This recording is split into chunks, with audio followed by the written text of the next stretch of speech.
Hello, Philosophy of Language students. Kyle here, and I am going to be going over some terminology mostly today. Most of these things are just things that Nathan went over in class, and so we will just be recapping them here. First off is the distinction between sentences and propositions. So you remember, sentences are written or spoken expressions of a language. And the particular kind of sentence that we're generally concerned with in the philosophy of language is declarative sentences. And declarative sentences are sentences that say whether or not something is the case. The example, obviously here, is the ball is red. Declarative sentences are to be contrasted with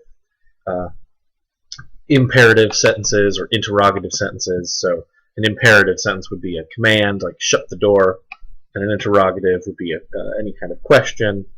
These things are interesting, but they do not they don't say whether or not something is the case. They're not sort of fact-stating sentences. So what we're really worried about is the content of these fact-stating sentences most of the time. Propositions are the cognitive content of sentences, namely declarative sentences. And they are the content that is stated in the sentence. So there are at least two notions of meaning that Professor Salmon appealed to. The notion of meaning is, in some sense, ambiguous between all sorts of different ways of understanding it. The one that we're interested in is the cognitive content, namely the propositions expressed by the sentences. But there is this other sort of content, which you might call the poetic aura, and the example that Professor Salmon gave, that bastard Jones versus that man born out of wedlock Jones. These two phrases have the same cognitive content, but obviously have different poetic aura. So, some more terminology, and hopefully this you'll remember this. This is more of a principle that Professor Salmon pointed to, and that we'll be talking more about later in the class. It's called the principle of compositionality, and the idea is that when you have a compound or complex expression, the meaning of the compound expression is composed from the meanings of the component expressions. This is a very basic principle, so just the idea that, I don't know, the sentence, say, John runs, is composed, the meaning of the sentence is composed out of the meaning of the terms John and the term runs. Pretty simple. A more complicated and sort of a better way of putting this thought is to say, as we'll learn from Frege said it this way, the meaning of a compound expression is a function of the meanings of the component expressions and is composed out of those component expression meanings. Now, hopefully that's at least a little bit clear for you guys, but if it's not, here, let's talk about functions. So a function, it's a term that's mostly used in mathematics, but it kind of applies all over the place. There are inputs and outputs to functions, and the function is sort of the black box in the middle, right? So you can have functions that do all sorts of things in the middle, and generally they look like this. So the input is x with a variable. The function is f for function, and then f of x is the output. So that's this right here. The output is f of x. Now, so here's how some functions look.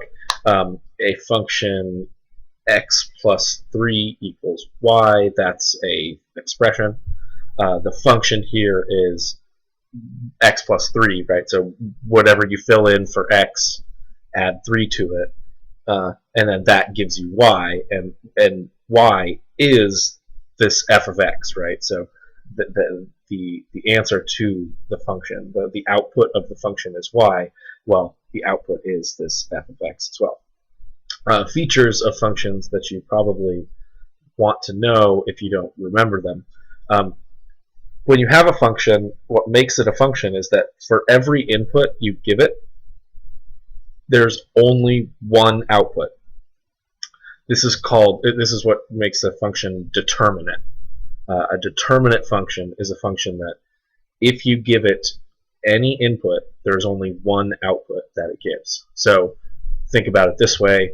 If in this scenario right here, if I could fill in the number 1 for x here, and y could be 2 possible answers, say 4 or 5, then this wouldn't be a determinate function. It wouldn't be a determinate function because there would be 2 possible outputs for one given input. What we want is determinate functions where there's only one possible output for any given input. Functions also often get represented by the set of ordered pairs consisting of the inputs and outputs. So what does that mean? A set is this grouping of all these ordered pairs. And what's an ordered pair? Well, an ordered pair is just a grouping of two things where there's the order matters. So 0 and 3, right? So here's the x and here's the y. If you put 0 in for x, then y, or f of x, is 3, right? So that's 0 and 3, 1 and 4, 2 and 5, and then n and n plus 3, right? So this idea is that n is like a variable here for a number, and n plus 3 is what would be output if you put it into this function. All right, some further distinctions. This is the general distinctions between different kinds of the different things that are studied in studying language and in the philosophy of language. So syntax is the general study of the grammar of the language, and as Professor Salmon called it, a system of patterns. And the study of syntax studies which forms of patterns are well formed or acceptable to speakers of a language and which are not. We're not going to be terribly concerned with syntax. It's very interesting, particularly for linguists, and it's studied very intensively by linguists. But we're more interested in the semantics and the pragmatics of a language. So we're going to be worried mostly about that. What is semantics? So semantics is the study of how language connects up with the world. It's the study of meanings. So what is the relationship between words and the world, and how do words come to have the meanings that they have? Certain important semantic concepts are reference, or what Nathan will call designation, truth, and meaning. The pragmatics, you might plausibly include everything else that would be interesting about a language. So the poetic content or poetic aura, like we mentioned earlier, what you do when you say something, right? So it's called the speech act theory, the actions that you undertake when you're speaking or when you're doing something with a language. How language functions within a society, so like ethically, epistemically, so on and so forth. And then there's a more technical sense of pragmatics where you talk about these things that are, they're called conversational implicatures. So what is implicated but not strictly said by a phrase. So here's an example. Jim and Jane got married. In this sentence, it's implicated that they got married to each other. But it's not strictly said that they got married to each other. It could be that they got married to different people. Maybe Jim and Jane are brother and sister, and they both got married at the same time. Who knows? Back to propositions. So propositions are the meanings of sentences, and this is just the way that you should learn to think about these things and say them. Propositions are expressed by sentences when uttered. Right? So the phrase "to say something" is ambiguous to say, and so you can utter a sentence. Speakers utter sentences, and speakers express propositions. So a speaker utters a sentence and thereby expresses a proposition, and that so the idea that you can say sort of either of those things. So when you say "to say something," be careful that you distinguish between those two. You don't want anything to hang on that ambiguity. Further considerations, so more distinctions, types and tokens. So expressions, remember expressions are like sentences, are types. So they're abstract entities and often called universals. And what is a type? So like here, take the instance of the type dog here. We have 3 instances of the type, right? So 3 token instances. And the idea here is, yeah, like how many words are there in this line? Well, there's 1 and there's 3, right? There's 1 type instance. There's 3 token instances. That leads us to a somewhat more complicated set of considerations, the distinctions between concrete, abstract, and mental entities. This shouldn't take up too much of our time, but it's worth at least getting a little bit clear on it.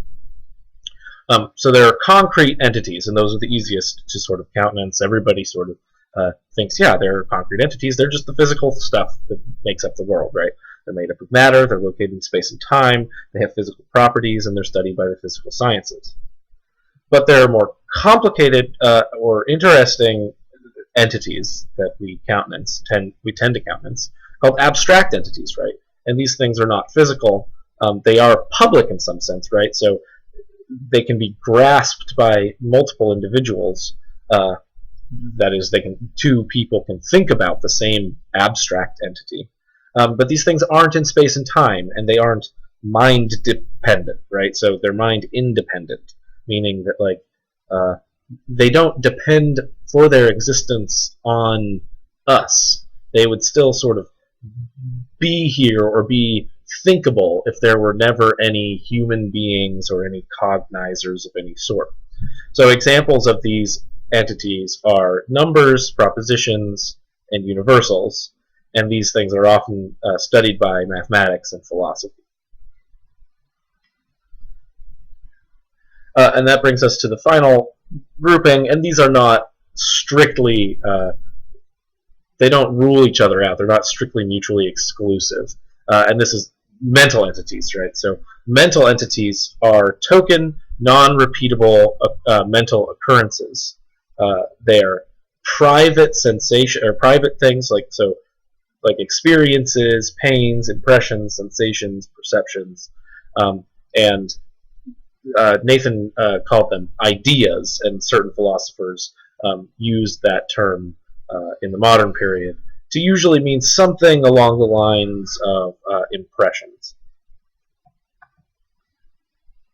All right, and now for our final set of distinctions. These were the slightly more complicated ones that are at least more interesting for philosophy more broadly, is the a posteriori and the a priori, or a priori. These 2 terms literally mean from the earlier and from the later. So a priori justification and knowledge means that there's no experience required, meaning you can know or have justification for these things prior to experience. And the best example of this kind of justification is mathematical proof. A posteriori knowledge or justification, experience is required, right? So you know that what my name is, that my name is Kyle, because you heard me tell it to you, right? And a hearing is a particular kind of experience. You couldn't just sit in at your desk and think my name and know it in that sort of way. That makes it a posteriori knowledge. And then finally, the analytic and synthetic distinction. So an analytic sentence, remember, is a sentence that is true in virtue of what it means. So bachelors are unmarried is obviously, like, a bachelor just is an unmarried man, and so the word bachelor means unmarried man. So thus, bachelors are unmarried is an example sentence of an analytic sentence. Whereas a synthetic sentence, they're sentences that can be true, but they're true in virtue of something other than what the sentence means, right? So Obama is president, bachelors are messy, Professor Salmon teaches Phil 100C. These are all synthetic